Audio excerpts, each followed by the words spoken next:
And I'm going to be moderating this panel for today. Before we begin, I just want to set the stage a little bit, tell you about some of the themes we'll be discussing, as well as the panelists I'll introduce, a little bit about the format, and then I'm also going to make a kind of provocation to you as the audience. So again, this panel is called Sublime Depths. The panel is one that seeks to trouble the volumetric technologies as they're increasingly sought after commodities in a range of contexts from entertainment to city planning to military surveillance. Rendering reality of their own, these technologies significantly conscript the ways that we understand the relations between bodies, space, and technology.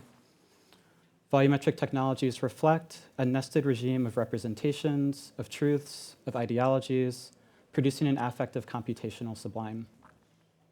Hidden inside the glossy renders and visual effects, these representations proliferate explicit politics, taking up space, volume, and depth, minimizing difference and the modes of representation.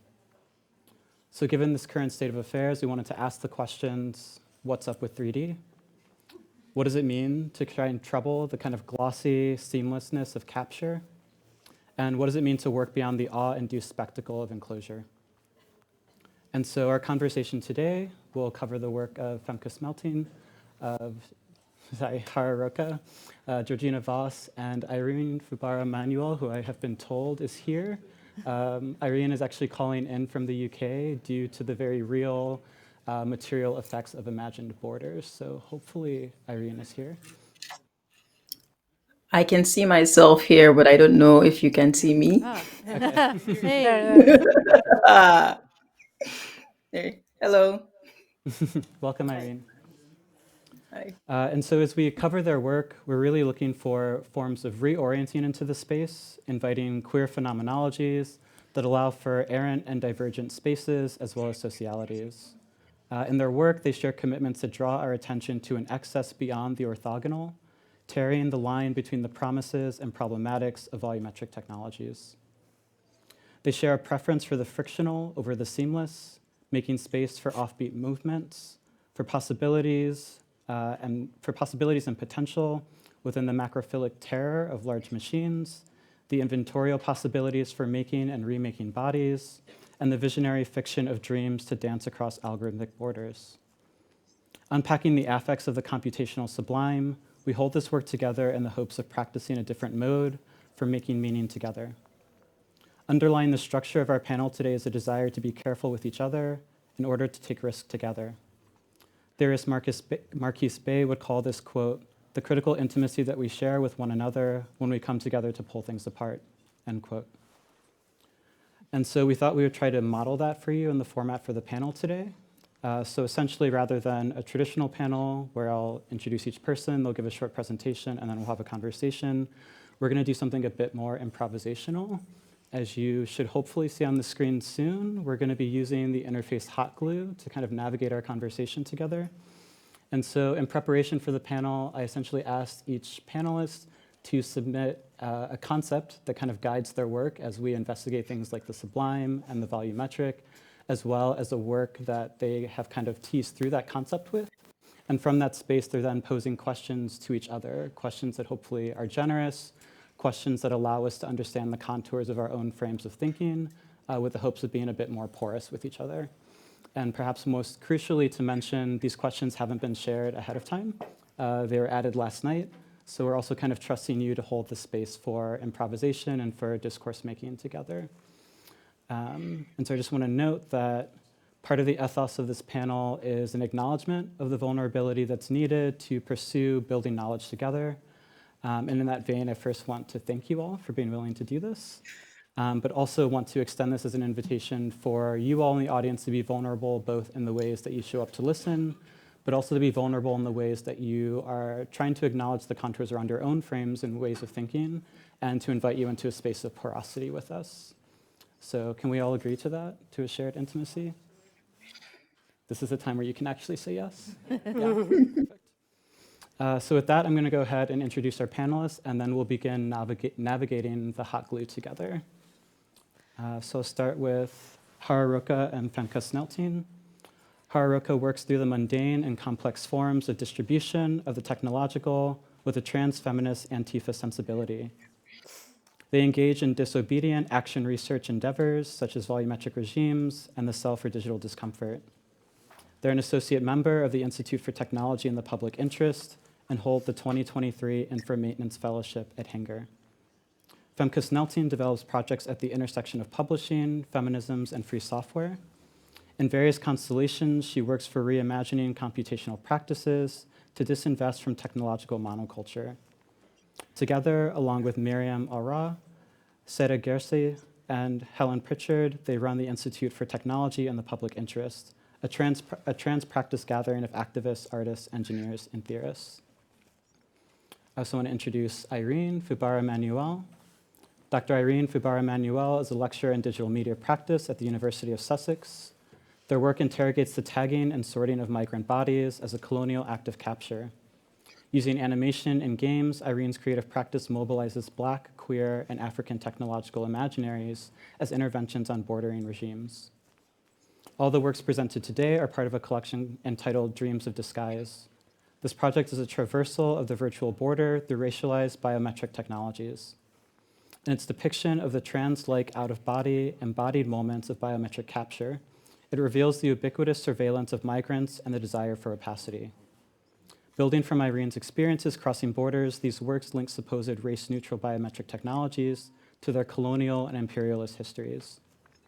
Appropriating the animation aesthetics of airports and visa application centers, the works of Dreams of Disguise are a counter-visualization of the border. And then finally, Georgina Voss. Georgina is an artist, writer, and educator. She's co-founded and led Strange Telemetry, an independent design research studio and super systems studio at the University of the Arts London. Georgina's work explores the presence and politics of large-scale technologies, heavy industry, complex systems, through performance, multimedia installations, writing, and long-term research projects. The projects presented here, Flare, Bigger Than Before, and the Mare Island Extension Kit, embody these practices and approaches. And so with that, I thought we would get started. And I wanted to begin with Femke and Jara, actually. If you could tell us a little bit more about your concept of the industrial continuum of 3D, maybe introduce some of the work that speaks to it, and then offer our first generous question for the group. Yeah. You want to show a picture, maybe? Yes, maybe. So let's start using this. Thank you so much for this beautiful introduction, and also the conditions for vulnerability. Like, Yeah, as an embodiment of our, Yeah. this taste, disgust for seamlessness, we're going to be inching along with arrow keys for today. Yes, so maybe we can give a little bit of context of how we use this figuration of the industrial continuum of 3D. We've been busy for the last 5 years or so in a project that we started calling possible bodies. It ended up being called volumetric regimes. It actually started with this blunt question: what is going on with 3D? We always tell the anecdote that Femke was like very perseverantly or persistently asking me this question, like we need to engage on this. There are like lots of things going on there with like severe political implications, and it was like feeling like such a big rejection, like almost like an aesthetical rejection, and actually due to that, almost like gut reaction, we continued the conversation, and this somehow made us placed us in a situation of having to provide ourselves with a grammar, like a whole vocabulary, like a whole construction of narratives that are not evident. Like learning from transfeminist technosciences, also we understood that's important to circulate sometimes figurations that are not at hand. And the industrial continuum of 3D is one of those figurations. The thing is that by looking at different case studies or cultural studies within the industry of 3D, we detected that there was a circulation, like a very explicit circulation of same techniques, protocols, pieces of software, forms of using hardware that circulated from one industry to another. So we could see the same operations navigating, actually, if I may use this term again, from architecture to porn industry, from porn industry to sports, from sports to border patrolling, and from there to biomedical industries. No? So this flow is what, and the politics of it, its material conditions, the form, like the cultural forms around it, is what we wanted to study with this transfeminist sensibility. So the industrial continuum of 3D is actually that, something that helps us not become experts or somehow like radically unaligned, constantly unaligned with specific industrial environments, while at the same time having like a way of staying together shoulder to shoulder, working on these matters. Yeah, so like this question, like what is up with 3D, what is going on with 3D, is actually we kept asking that to each other, because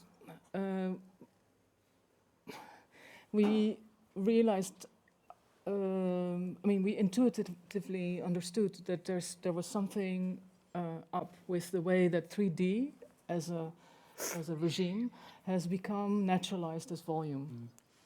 And so we had to unpack the difference between what is volume and what is volumetrics, and how volumetrics is actually the making of volume through a very particular mathematical regime, very particular technological environment that reproduces some of the, let's say, modes and perspectives that, as transfeminists, we thought we had done away with. So maybe that's a moment to make a switch to a question, I don't know, for everyone or for... Yeah, I think something that could be interesting, like in the distinction that you're making between, material cultures of volume versus material cultures of metrics, and needing to make that kind of intervention. There's something interesting, Georgina, in your talk, Bigger Than Before. There's a certain point where you're basically saying that, at a certain limit, the numbers become meaningless, and the description is what becomes like more tantalizing or has like a kind of hold to it.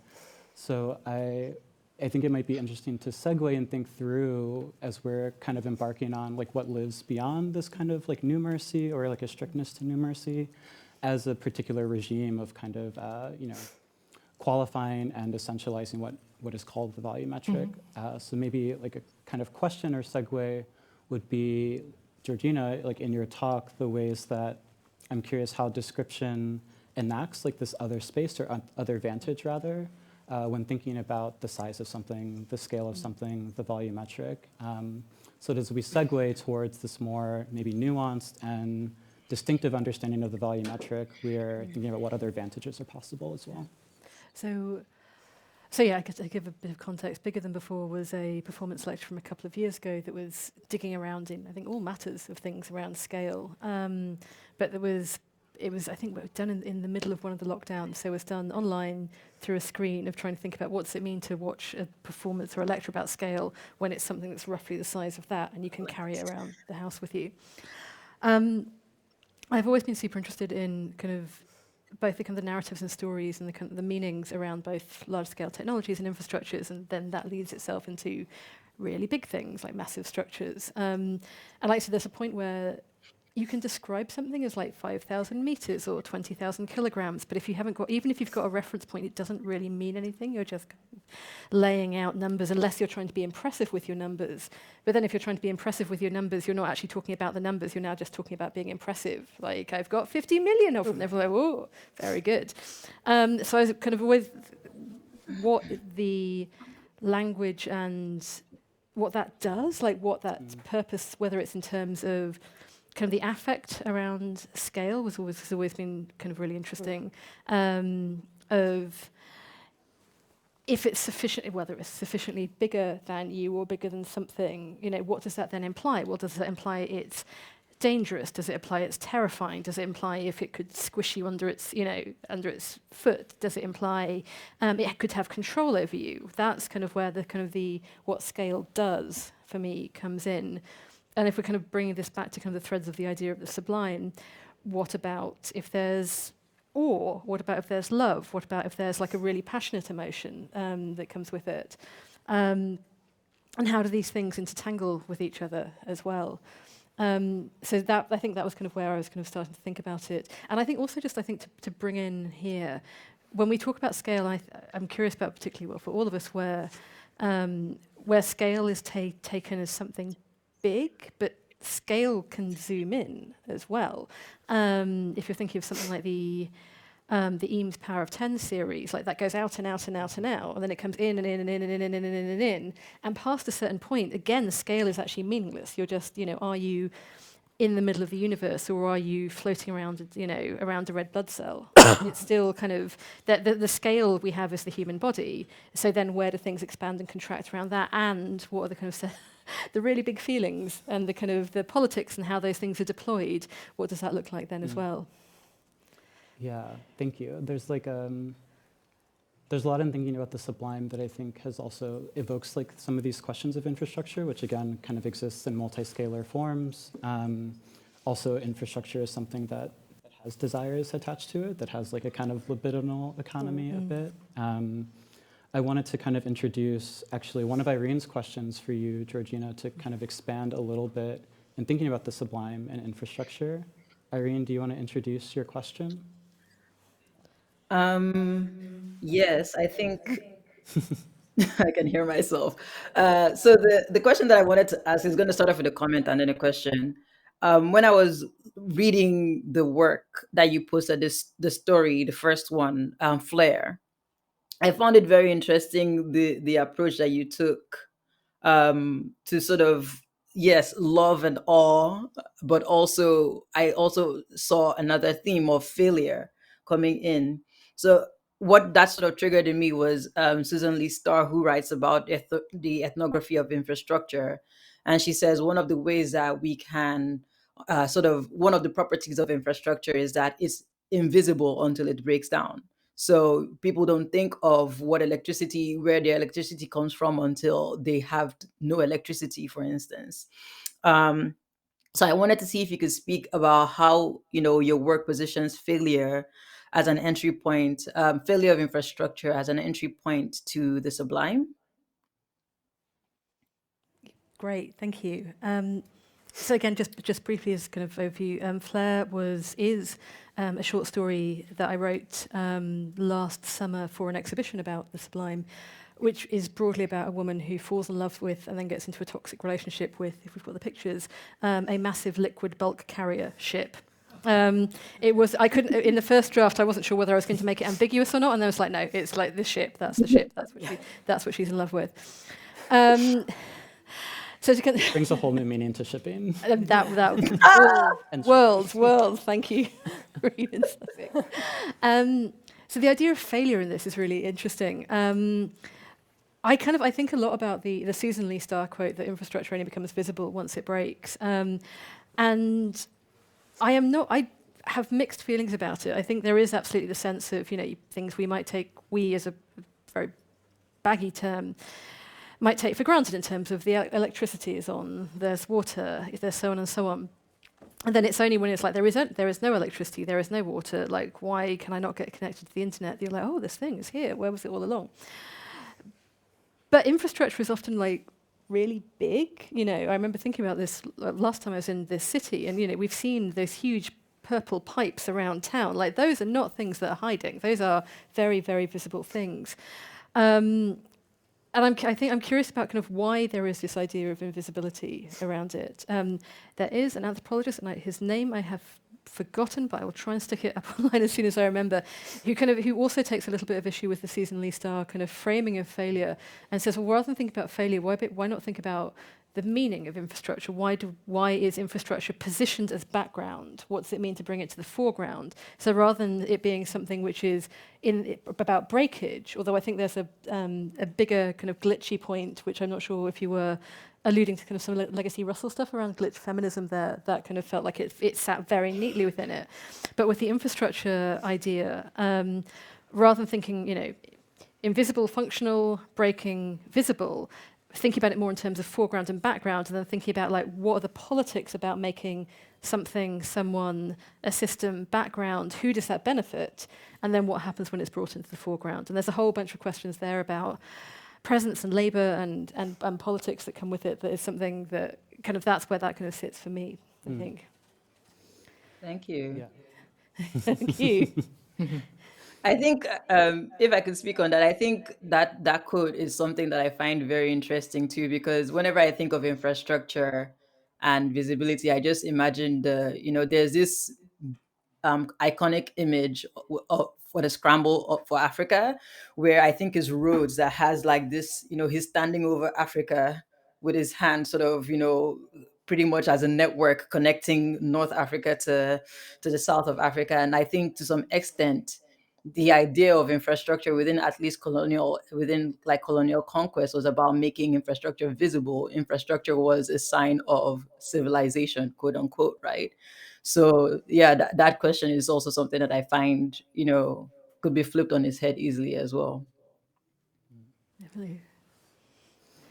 Yeah, well, you're both speaking this tension, I guess, between failure, visibility, foreground, and background. And I think the need to complicate maybe that dichotomy also invites maybe this like liminal space for errantry, or a space for like moving, transgressing across something, but not necessarily being lost. And I know, Irene, this has like been a pretty central concept in a lot of your work, taking on a lot of glissance, thinking and kind of writing about errantry.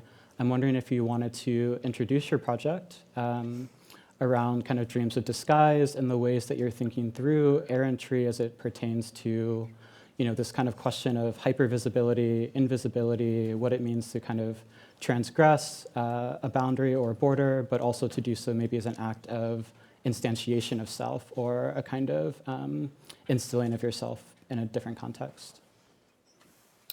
Okay, so Dreams of Disguise uses, at first it started off as a 2D animation, which is Border Ritual, Border Ritual 2.0, where I pretty much am exploring moments of biometric failure that usually would happen, I think, with darker skinned people, or people who are not necessarily readable to biometrics. So you play a migrant who experiences biometric failure at the border, and this is done in 2D. At the point where I start off Dreams of Disguise, I think I was sort of inspired by the Visible Human Project, which I think also draws on looking at the images that I saw with Femke and Jara. I think the Visible Human Project, there's a particular image where they're sort of like traversing through the human. And I think that's what I was trying to show in Dreams of Disguise, the actual animation, the ways that biometrics sort of makes the body this transparent, or, it takes the body and sort of makes it this navigable space, essentially, that can be moved from one particular location to the other. So the biometric border as this, network of technologies that displaces bodies. So where errantry then comes in is in that, moment where your body is sort of placed in different locations at the same time. So errantry goes back to the video that I created in Dreams of Disguise, to a particular moment where, again, from real experience, I was just at the UK border walking in, about to get my passport checked, and this was the first time I ever saw like border police, or I don't know if they were border police, but I just saw an armed man taking away this, African man, and I put him in this video and in this game as a way to sort of return back to the border and think of ways that we can sort of form solidarity through our movements. And I think this led me to the concept of bordering as acts of creating and negating borders that not only takes in governmental impulses but also the actions that people do, whether it's through solidarity building, whether it is through their connections with each other, and whether it is through the actual movements that they are making, the ways that they move through space and not necessarily get rejected, not necessarily take that impulse of rejection and sort of sit with it, but instead counter that rejection by placing themselves within borders where they are not allowed into. So that's where I was thinking in terms of Dreams of Disguise. Another reason to why I brought in the word errantry was because Dreams of Disguise errantry is a video game where that is a walking simulator where you're essentially moving through the border in this, I would say, in a very silly way, because it is a video game. You would not necessarily walk past through all the border guards and walk right through into walk into the country, for instance.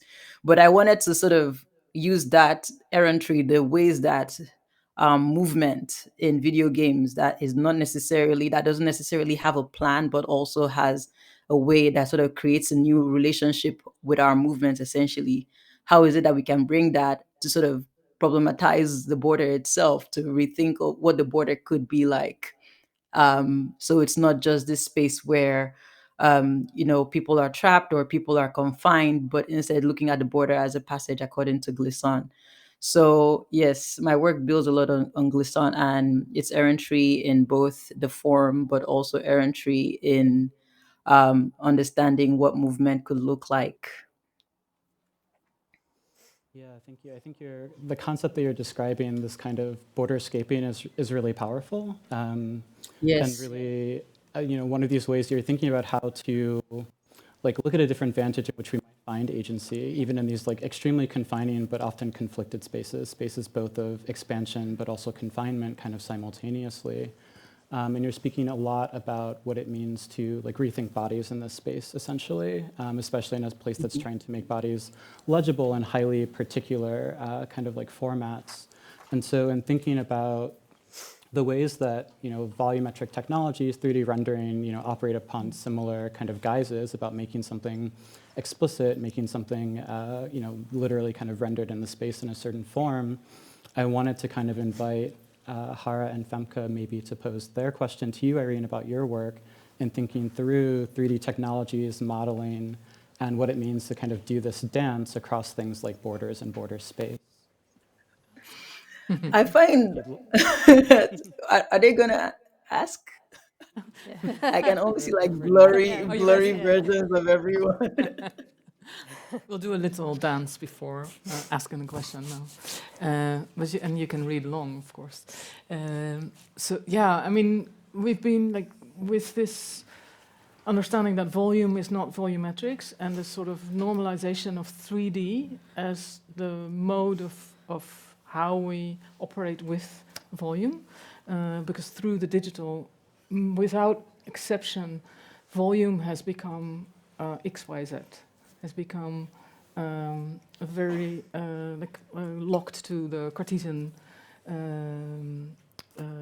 paradigm of understanding how volume works.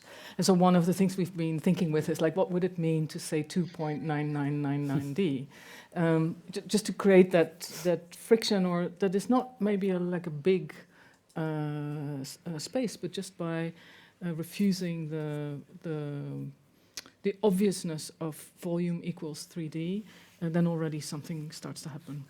And so the more we started looking at the softwares, the technologies, the infrastructures around 3D, the more we realized that the way that 3Dness is normalized and and implemented in those tools is extremely violent, and both through what it does and how it is almost impossible to think otherwise. And so then looking at your work and thinking about what you're dealing with in your work, we were wondering how, for you, working with 3D on issues of bordering and the attempt to find space for errantry, how does that work? Like, where does the material of 3D modeling help you, or is maybe in the way, or? It gets in the way. Because I feel as I've said, the work started off in a 2D version, and even before the 2D version, it was a zoetrope that I hand drew. So it was so there's a different border ritual 1.0, which it's not on the screen. There is a zoetrope where I drew on a piece of paper and I put it into a cylinder, and it sort of rotates on a record player. And I think you can see me sort of thinking about, you know, essentially the equipment, the technology as I'm going further. So I start off with 2D and then I move into 3D. But I think what actually made me stick with 3D for this particular project was the way that 3D is mobilized in the border. So it's kind of a way of, I don't know how to put it.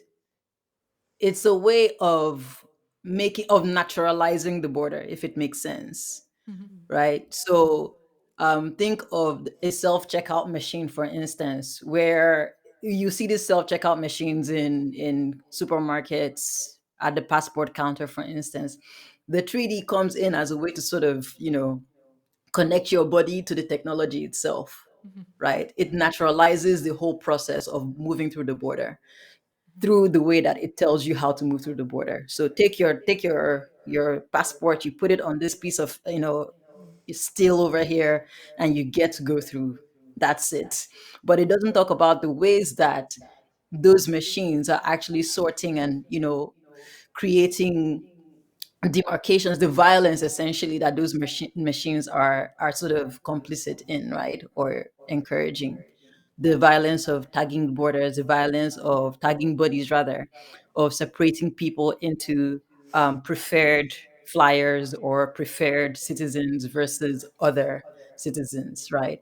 So, to some extent, this is why I liked using 3D for this particular project, because I felt like I had sat down at too many border agencies, too many visa application centers, and the ways that visualization is used in naturalizing the process to me was just, it was it was not something I could escape, because you sit down there and all you're supposed to do is watch those videos play over and over again as a sort of propaganda. So to some extent, 3D becomes part of the propaganda of naturalizing the border. Um, yeah, so in terms of modeling, so I also find 3D modeling interesting too, because when you think of the history of 3D in military applications, so think of, how 3D came into being as part of the funding that went into the Utah, what's it called, the same people that created the ARPANET. And you essentially see the way that 3D is used as simulation for war. So what I was thinking of is, in what ways could it be a counter simulation that also problematizes the border, that problematizes imperialism essentially. So yeah, I would move away from 3D a little bit now, because I feel like I've done what I needed to do, but at the same time, No more. Does that lead on to my question? I'd wanted. I'm sorry? Does that lead on to my question for Irene? You can do. Could Yeah. you scroll so I can actually remind myself why I don't have my glasses on. So Irene, I think you may have, there we go, in red, answered some of it, but maybe we could expand on this to the idea of kind of dreams and dreaming. So forgive me. So my question to you, Irene, was that when you talked of dreams in the work, do you see it as a counterpoint or a setting against of, say, the border agencies and state institutions who deploy visual and narrative tools to usher in their own dreams of power, command and control? And I guess I'd throw into that as well. When the idea of the dreams in this, is this the idea of dreaming or the idea of a dream as something to move towards, of like, I dream of a happy ending? Yeah. It took me a while after I finished because I would say the idea of dreams first came with a quote from Rax Media Collective. So the quote is just right next to your questions there. The imperative of identification and its counterpoint, the dreams of these guys, are impulses we find as central to the story of our time. And I find this quote very interesting because it's from Rax Media Collective. And when I was doing my earlier research, Rax Media Collective were doing they were one of the people that were sort of addressing the ways that the history of biometrics from colonial British colonial administration sort of moved into the universal identification system that is currently deployed in India. So they reanimated the hand of Rajendra Kunai, who was this Bengalese road contractor that whose hand was taken, whose handprint was taken rather, as one of the first prototypes of biometric, registration. So I want to first, give props to Rax Media Collective for the work that they have done. But also, when I think of dreams, I think of them in a very, as I don't know what to call it, as a motivation, as an impulse that has been put against like migration, if it makes sense. So the dreams, the American dream, for instance, is I see you laugh.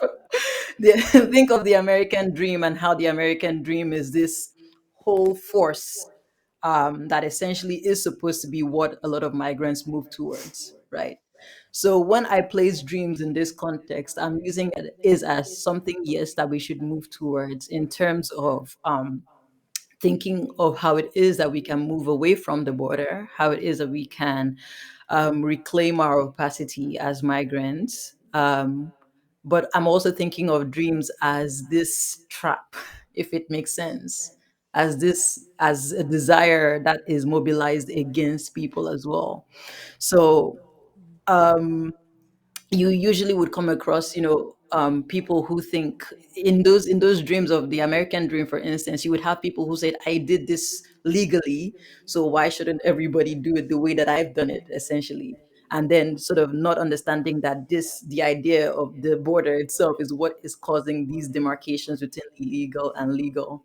So to some extent, the dream in dreams of these guys is meant to problematize the dreams that has been sort of mobilized against migrants, I think globally to some extent, because it's not just the American dream, there's the Canadian dream.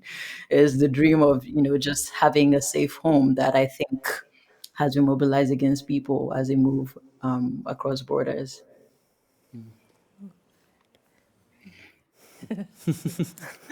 Yeah, I think that's maybe another like helpful way to think about this like complicated space of the sublime too, in terms of like what it kind of promises or allows or authorizes, particularly in ways that are about the kind of expansion or maybe like transgression of a certain space.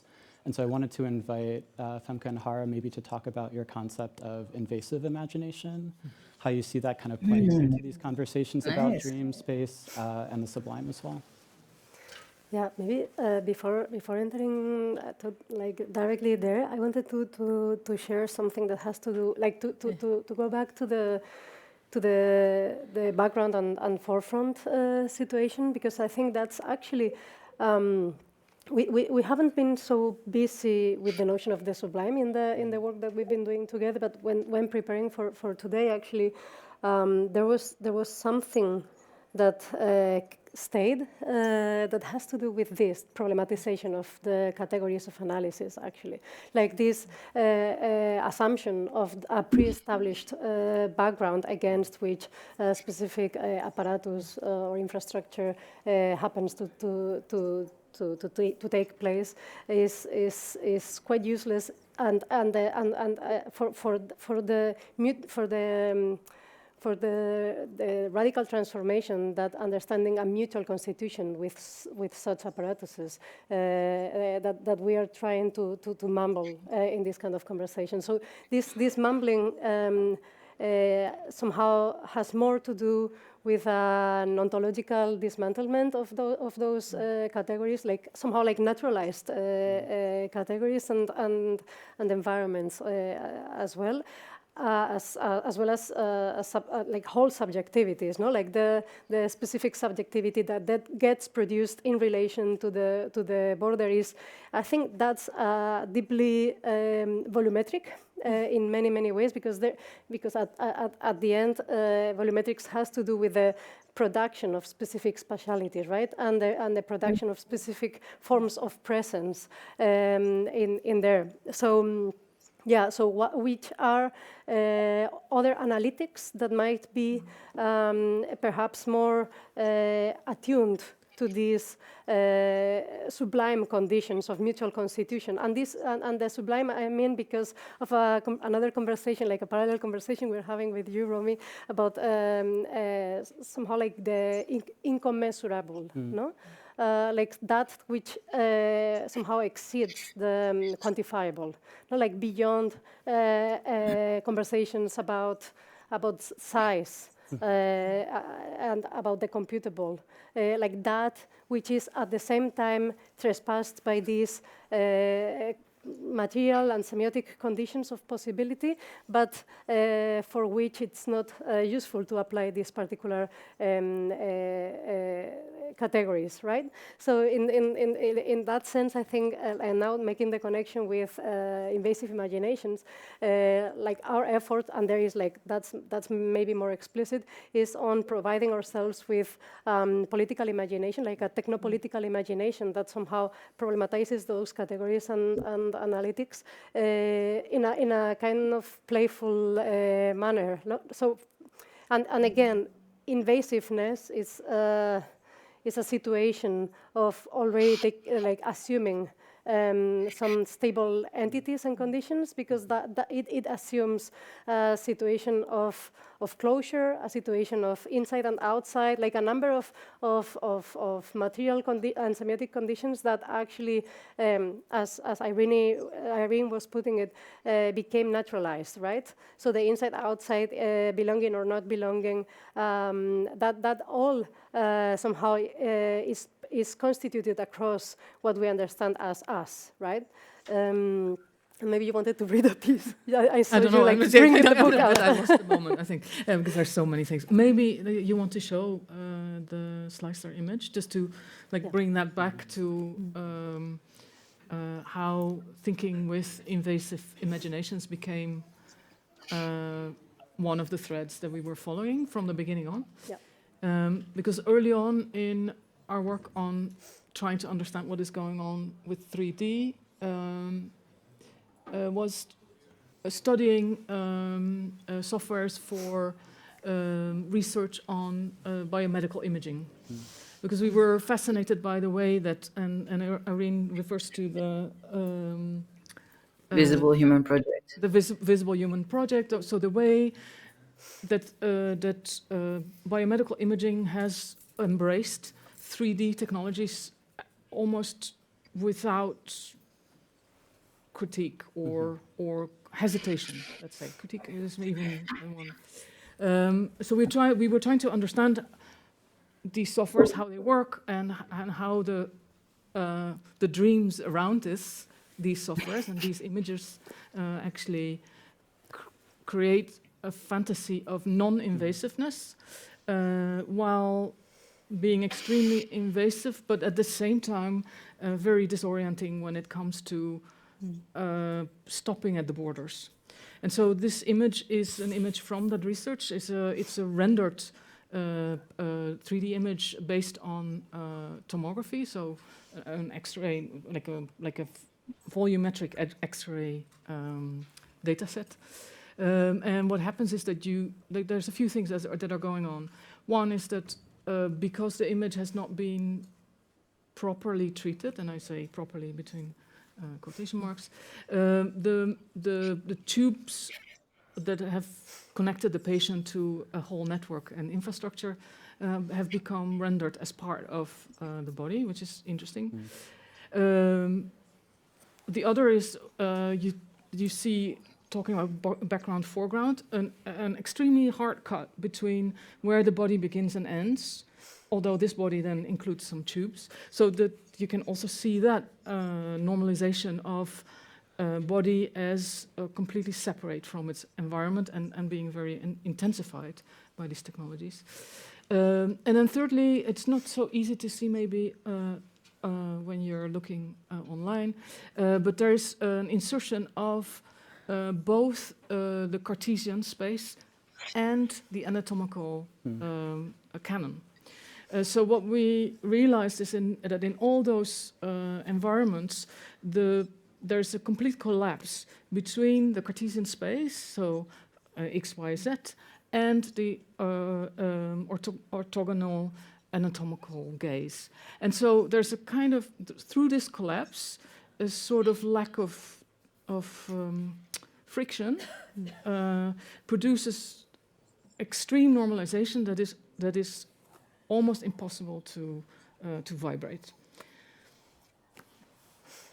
Yeah, that makes me want to kind of open this particular part a bit up, because I feel like it touches on a lot of your work. We're kind of talking about the normalization of certain regimes that are then enacted through, in particular, the 3D as like one way to think about both volume and metrics kind of smashed together, and the lack of a gulf between those things for hesitation, for critique, for dreaming, for imagination.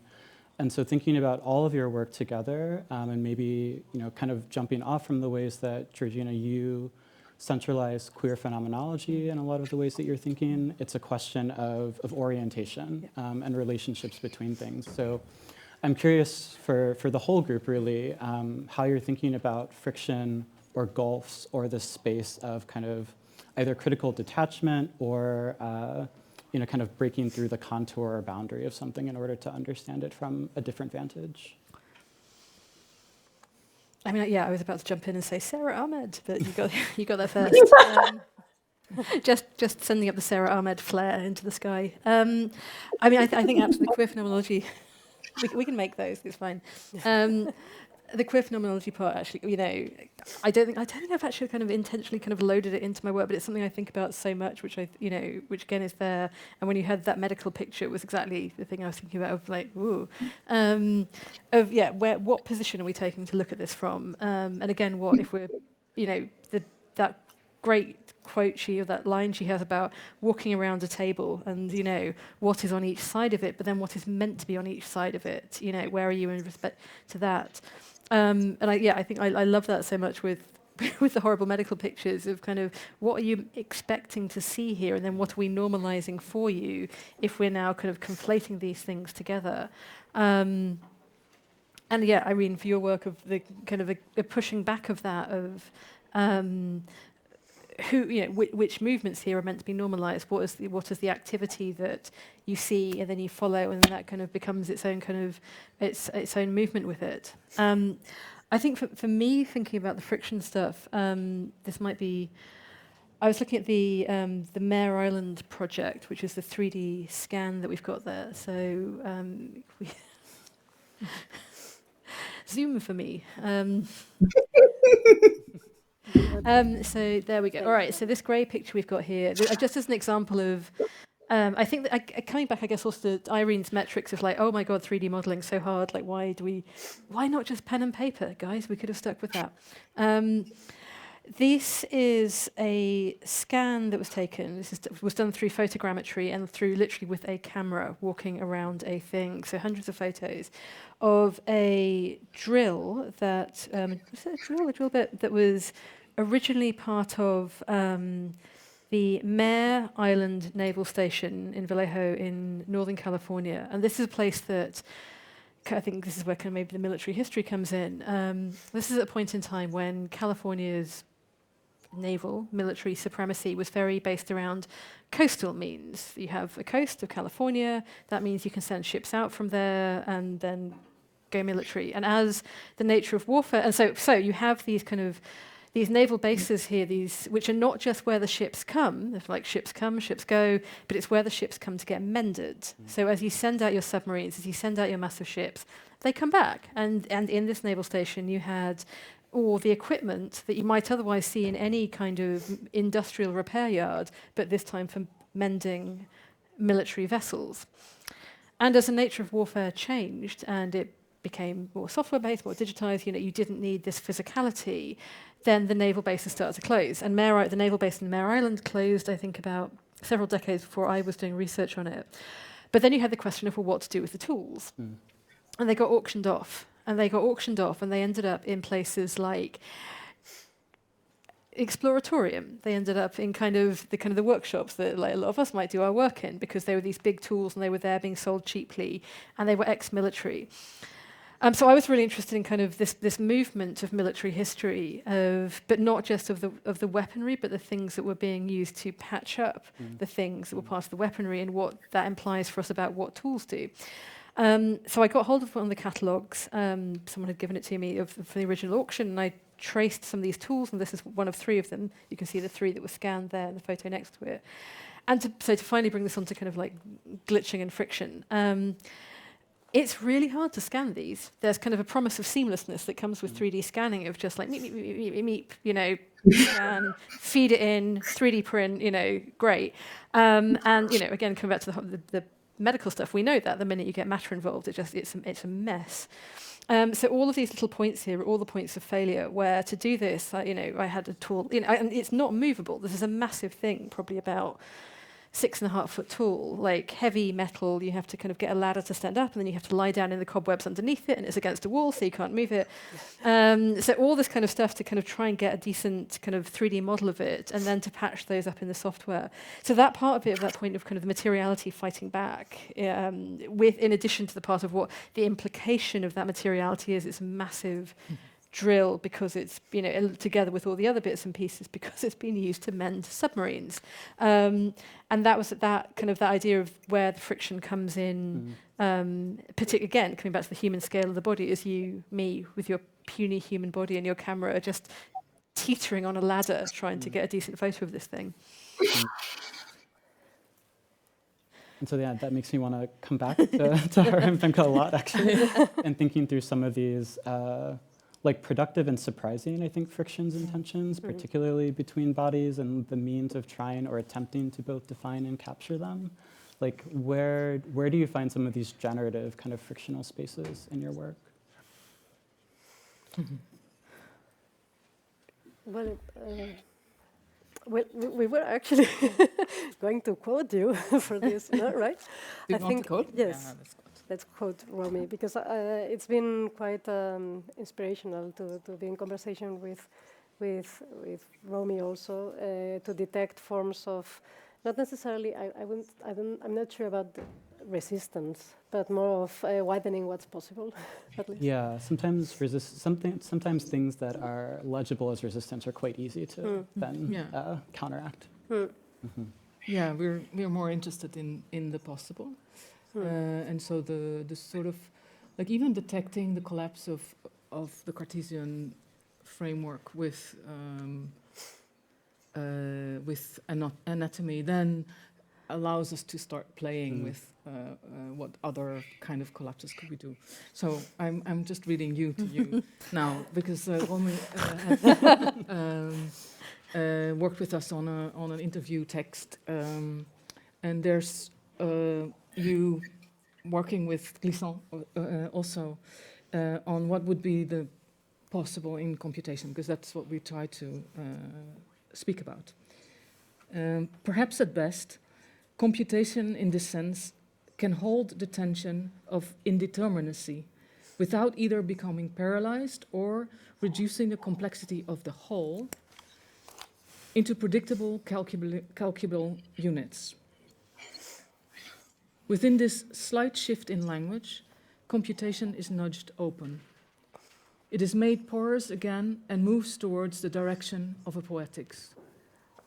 Perhaps then, this porousness can allow for finding a poetics of space within volumetric capture, by underlining the stable and unstable within computation and resituated computation as a manner and mode of engaging the entanglement between these two poles. So, yeah. I think your question is answered by yourself. So this trying to look for the stable and the not so stable allows us to work with the poetics of computation that doesn't, in a less beautiful way said, like believe the hype always, can sometimes make space for humor or invention that is not maybe not sublime, but can be invasive in the sense that it shakes the thick normalization that is happening around it. Maybe also just a small fragment, again reconnecting with what was already said in relation to queer phenomenology, but also in continuation with what Femke just read.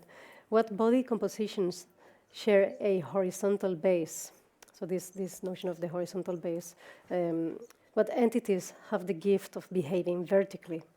How do other trajectories affect our semiotic material conditions of possibility and hence the very politics that bodies happen to co-compose? How can this perceptual automatism be declutched from a long history of domination of the terrestrial and extraterrestrial wild that is now sneaking into virtual spheres? Does location work at all if there is no ground? Is displacement a movement if there is no place? How are surfaces behaving around this no land's man, and what forces affect them? If the land is for those who work it, then who is working this base? So it's also by questions that we are trying to... Yeah, thank you for, well, both those reflections and I guess having me confront my own words to an extent. I think in listening kind of to all three of your responses a bit, what feels like it's coming up is also maybe like a reorientation around time and temporality a bit. We've already kind of alluded to a lot of the military history of these technologies, their current and contemporary kind of military use as well, or at least to cohere things like a nation state. But in terms of this maybe like productive or frictional tension between possibility and kind of like temporary state, often I find like a temporality to be really useful. There are these times before there is such a closure around some of the normative regimes that we're talking about. Even just in early computational histories, looking at people like Norbert Wiener's work, there's this moment where he has to contend with the ways that his ideas about cybernetics challenge liberal humanism to a certain extent, like to possessiveness as being like a underpinning kind of like logic. And so it's strange to go from that to then the kind of utilization of these technologies in such a like deterministic way that still holds these like kind of violent residues of liberal humanism.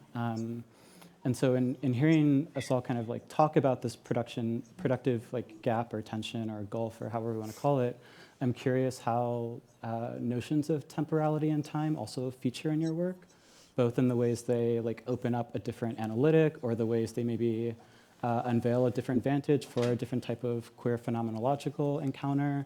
But how does time kind of like orient yourself within your practice and to everyone involved?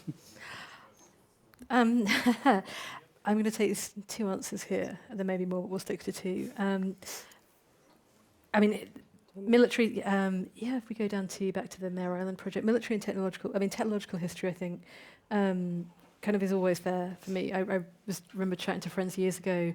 They were saying if you're looking at anything weird, like the weird stuff that comes out culturally and politically around technology, it's like rewind it back 300, 500, 700 years. There'll be like someone on a mountain with a balloon and a stick and a lion, and you're like, oh, that was the same problem. God. So there's definitely that kind of historical setting and the fact that, and also I think that kind of sits with an ahistoricism around a lot of contemporary technology. Is always new, it's always here, and in fact, it's always deeply, the legacy part of it is just enormous. So that part of it, again, with the military history, this project, I was interested in, again, that layering of these things. If not the ideas don't die, but where do they live on and they exist and they sediment in a kind of, I guess, very material, practical way. The second answer, I guess, for this is about performance work and live performance. And that's, although you can capture it, one of the aims of live performance, having just come out of a performance earlier today, is that moment of time and connection, and that you're there on the stage or in a dark room or wherever you're performing, and you've got that moment, that time, that 5 minutes or 17 hours with the audience, and like you are creating and holding time with them together. And what that does in terms of what you can do, not necessarily, you can revisit it, you can look at a recording, but there's something in that liveness of, the containment of time there that I'm really interested in, kind of what that specifically enables, what that moment of like seeing how an audience is reacting and the energy and how you, like, I don't know for folks who here who have done similar work, but like once you step off, you're just like, we've started, we can't put the genie back in the bottle now, we've just got to carry on doing the thing, and then we've ended. And that is kind of terrifying, but I like what that does, that kind of the theatrics of it, I guess. Maybe our like more explicitly connected with temporality is this image we brought, which is part of the same like package of three that are there. Which is actually a screen capture of a video we found online in which they are presenting photogrammetry as the ultimate solution in case of extinction. So this is a specimen of a near extinct Sumatran rhinoceros. This pose is an act of conservation.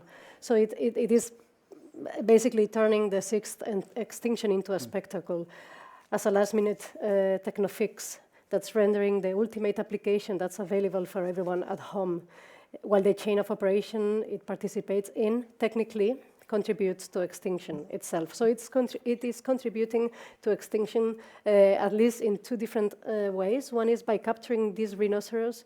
They are like reinforcing this dependence on mineral extraction and the deep time of mineral extraction, and also the consumption of turbo computing. So those temporalities are juxtaposed and many others, but those are like super explicit. But also it continues with the trust in the control over time via these techno-solutionist means, such as volumetric capture and the wicked dream of reanimation cloaked as digital preservation.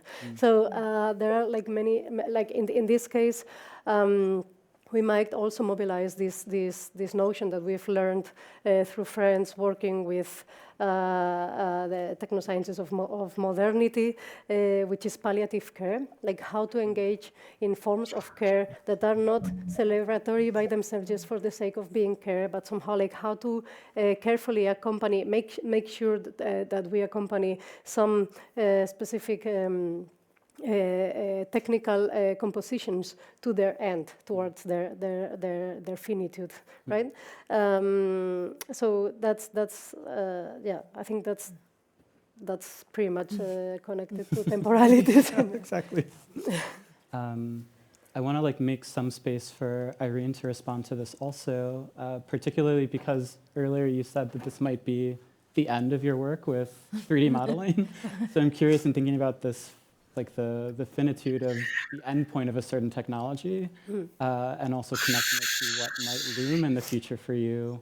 How are you thinking about your practice right now with regards to these technologies? I think I made my projects, most of the projects from outside of Border Ritual. Border Ritual is made on p5.js, which is community oriented.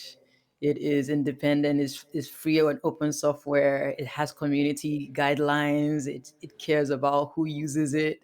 The other two, the other two are made from Autodex, Maya, and the second one is Unreal Engine. The game itself is made on Unreal Engine. And close to when I was finishing up, or rather after like almost a year after I finished making the game, Unreal Engine came up with MetaHuman, which is now part of this, I would say, infrastructure when we're thinking of where we see future of cinema, of gaming, a future of visualization essentially going. Because Unreal Engine, the MetaHuman is kind of, this, for those who don't know, MetaHuman is a character development or software that Unreal Engine has to sort of create high resolution photorealistic human beings, which also reminded me of Femke and Yara's discussion of Make Human in the volumetric in there as well, because Make Human is free and open source to some extent, I think, because it's Blender, if I'm sure.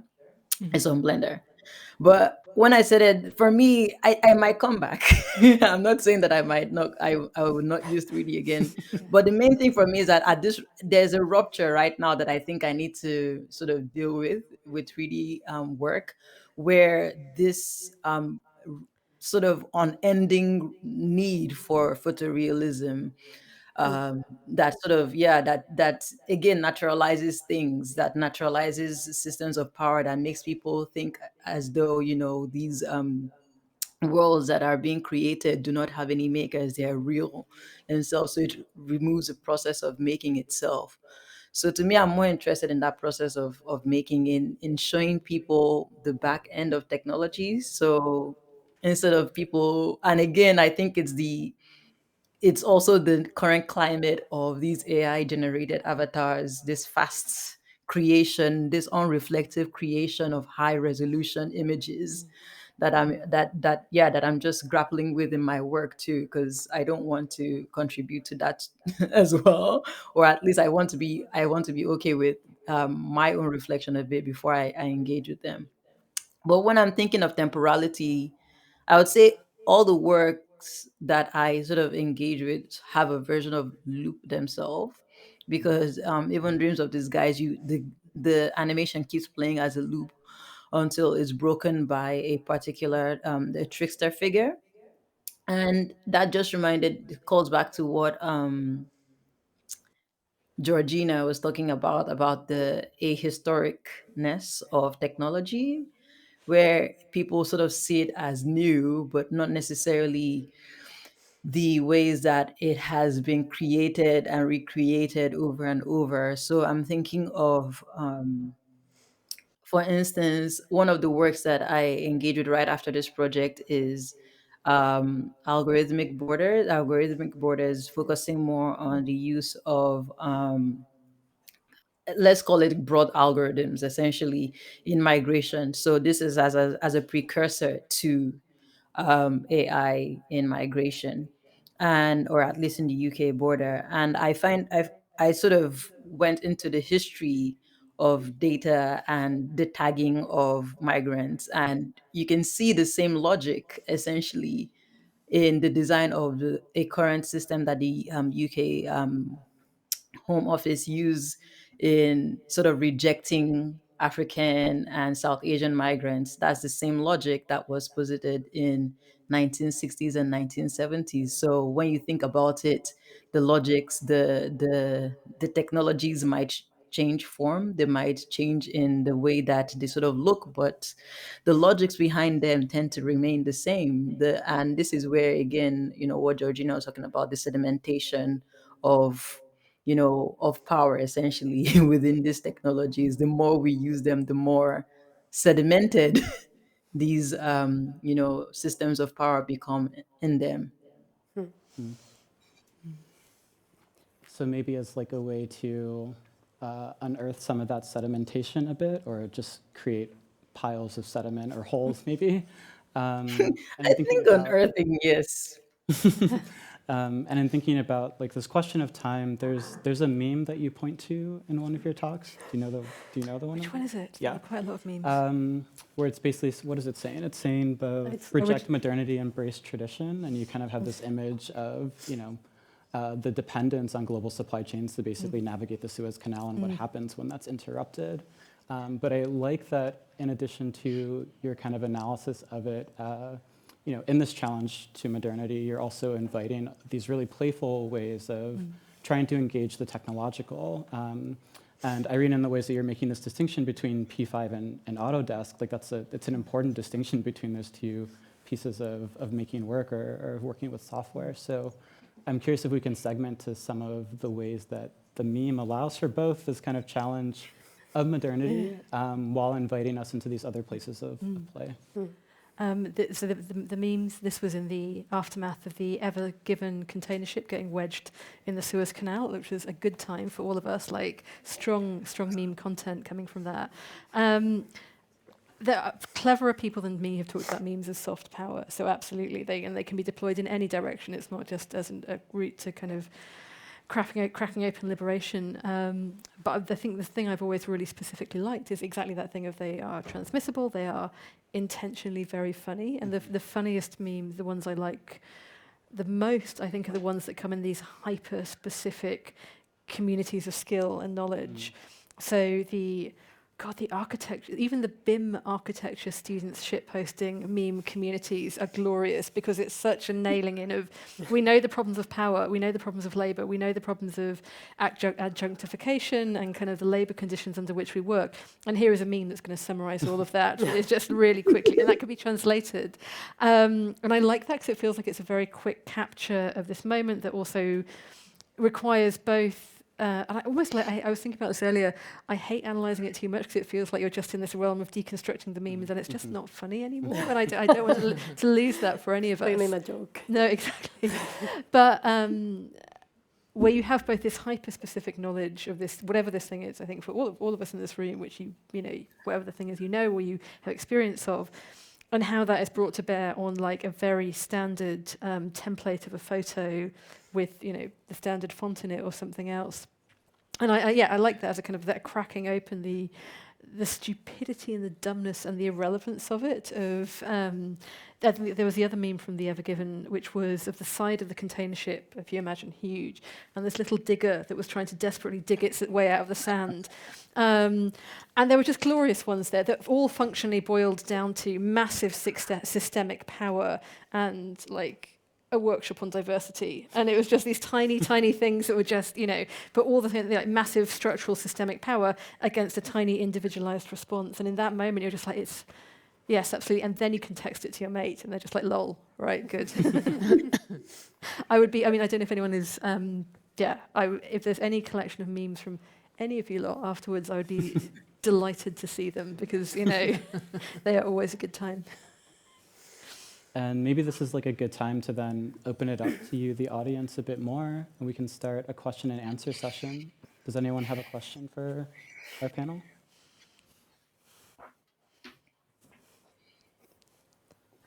No? Yes, We're all yep. feeling shy? Moving over with the microphone. Hi, thank you so much for your talks. I wanted to maybe ask what would, or is it possible to have a remote sensing technology that senses and then renders that is non-violent, that is accessible to general people?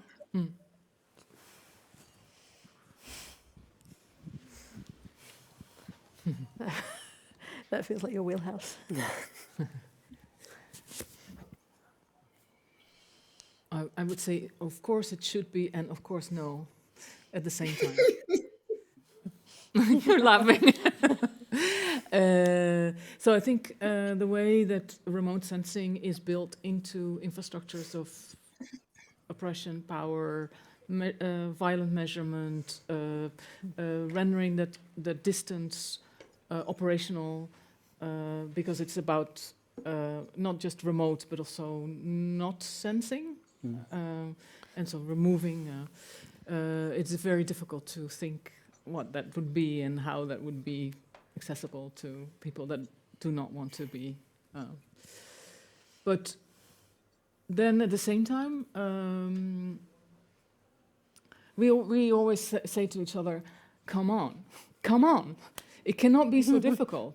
It like we can make it really complex and enormous, but in a way, there's only a few switches necessary for making something that is unbreakable into something that vibrates and makes space.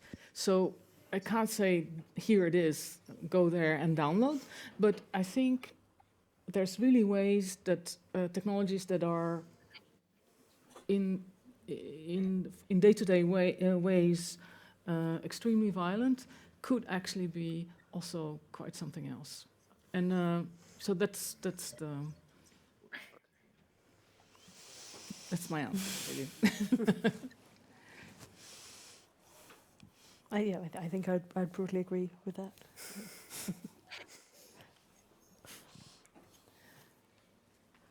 Are there others? Feeling quiet tonight? No. Sorry, is that a question time? Because I have a question. Cheers. Yeah. I just saw a snippet of, I think that was the volumetric capture of the inside of the body. Mm-hmm. Is that correct? And Yeah. I was just quite curious in terms of the technical side of it. Like, how was that achieved, or was it to do with the scanning of the body, or were you kind of 3D building the things from scratch? How was that sort of achieved? So it's actually, we try to differentiate between an actual image and a data visualization. So this is a data visualization of the body, which is actually composed. Like it's actually like an after production of a capturing system. Computer tomography is of computational tomography is the main biomedical paradigm now for seeing since the 80s. For seeing the inside part of the body, so it really flipped the whole medical practice. No, after it involved opening. That's why it's called non-invasive, because of this operational invasiveness of cutting and looking inside. But so it's produced by detecting, through different techniques, detecting a difference of densities of the different tissues of that specific part of the world, so-called body. And then through the differentiation of that, there is an operation of segmentation of those regions of interest. That's like the technical language of it. So there is a delimitation of regions of interest. That's how you see different colors on the image, and then recomposition like that gets produced in tomos, like in slices. Actually, the software used for this is called Slicer. It's really very straightforward. The whole world of this. It's make human Slicer. No, it's like There's no not hiding. And then there is a recomposition of those tomos, of those slices. So from the user position, there is an illusion of navigation through that, like of manipulation, different perspectives, points of views, and so on. But it is really like the mainstream paradigm of biomedical imaging at the moment.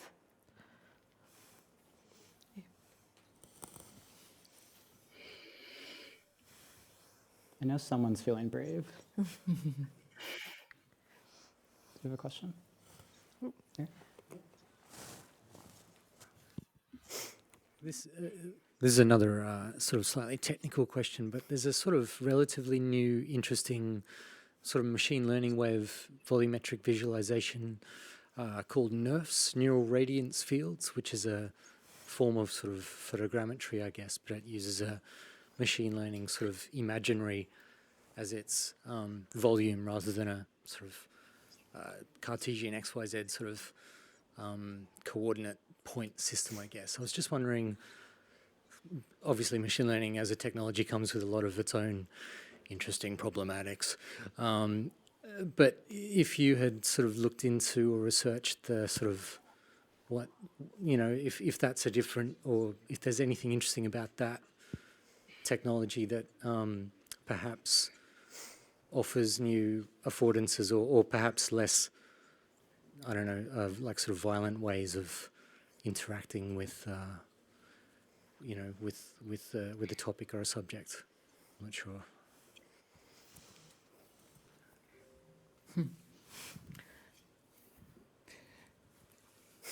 Irene doesn't feel like answering this, or? Or is it me? Is it a question for me? Because it's about machine learning and visualization. To me, again, I think in general it falls back to that question, the first question that the audience member asked about, is there opportunities for appropriation essentially. And I think there is opportunities for appropriation of machine learning, but at the same time, it really depends on what this is where my brain is thinking about machine learning, is what is the problem question essentially, and what is the aim of the technology. If the aim of the technology is to continue a system of violence, of course it will be violent. Like there's no way around it. But if it comes from, again, I think the previous person that spoke before us was talking about solidarity between Amazon workers, and so I think if it comes from that perspective of building better worlds for people, then of course the aim is to not make it violent. So it really, I think, I don't want to sort of make it all relativistic like that, but at the same time, to me, I feel a lot of applications of machine learning are essentially just a continuation of the same colonial or imperialistic project. And I don't want to generalize, but I feel in most cases that's what it is. But if the impulse comes from a place of activism and solidarity, then there is opportunities for appropriation. Yeah, thank you. I was going to say, I think something that we've all hinted on at different moments of this conversation also are what are the kind of underpinning sedimentary residual logics that inform then something like machine learning. This is kind of what Irene is getting to, right? So that the perpetuation of violence often doesn't have to be an intentional act, right? It can be very unintentional. And so part of the work, and I think part of the shared commitments on the panel, are trying to understand those sedimentary layers, their origins, how they kind of replicate themselves. And so I think the possibility for a tool to work differently, to operate from different logics, certainly is there. I don't think we would all be here otherwise. If it were all doom and gloom, there's no point in having the panel, really. So yes, I think there's the possibility for something like machine learning to be oriented otherwise, but I don't know where that location is quite yet. But the potential is maybe there.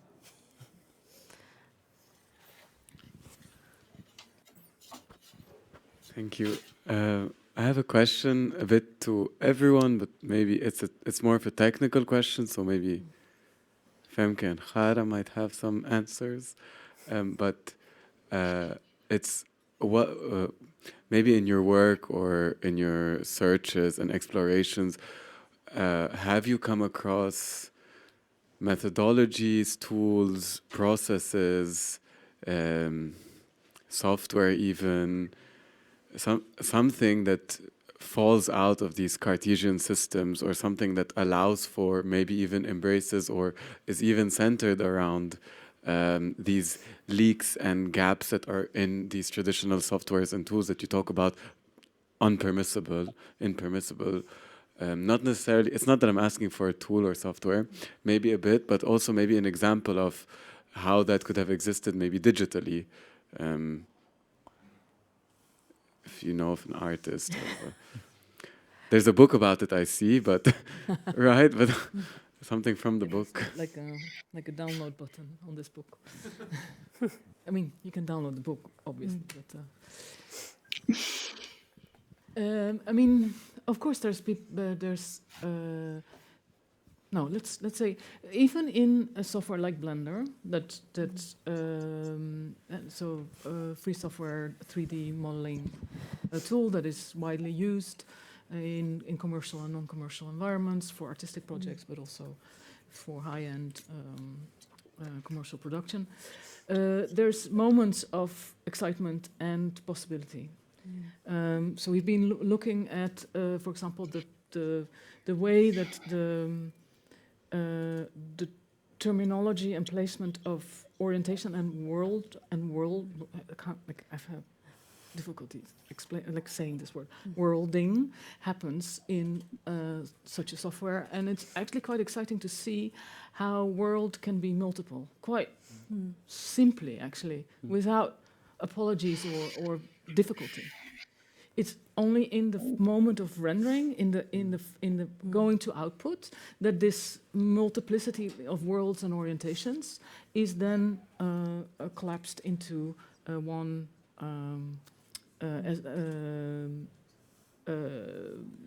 final output. Yeah. And so I think for me the space and the possibilities are more in looking at those already existing environments and not going too fast to the final outcome, because I bet you in every tool or infrastructure you use, there are those spaces that are looking more hegemonic than they actually are not hegemonic, but then in the way we use them, we are overly efficient, or we actually don't notice that there's something really strange and interesting going on. So this would be my advice for you. May I add to that? We're Okay. Get in if you can be real fast. I mean, I think just it's actually the scale of the technologies, I think, is the thing here, where to build one's own requires such resources that the work we see that is critical and interesting and funny and political and a lot of which is here. I'm thinking of Simone Nikhil's work and Sandra Perry's work takes oftentimes existing technologies and existing infrastructures and existing tools and then runs hard at them. And it's just like, okay, what's underneath here? You know, what's embedded in that? Rather than trying to build something from scratch, but to actually, to work with, to interrogate what we already have. So we're going to officially cut there. Thank you so much for being an active audience. Thank you for all the panelists for being brave and being vulnerable in this endeavor. So Thank you. Thank you for all your support.